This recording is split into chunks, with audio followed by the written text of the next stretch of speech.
In this video, let me show you how to write Arduino code using ChatGPT. If you ever wanted to write Arduino code but don't know where to start, AI can help. You can use a chatbot like ChatGPT to generate working code for Arduino projects. Whether it's a simple LED blink or a complex self-balancing robot, just ask it to write an Arduino scripts to blink an LED, and it will generate a full code with explanations. You can copy and paste it into the Arduino IDE, compile it, and run it instantly. For more advanced projects like a self-balancing robot, the AI can generate a complete script using necessary libraries and PID control.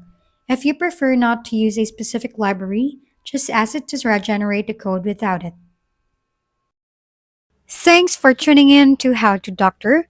If this video was helpful, please like and subscribe.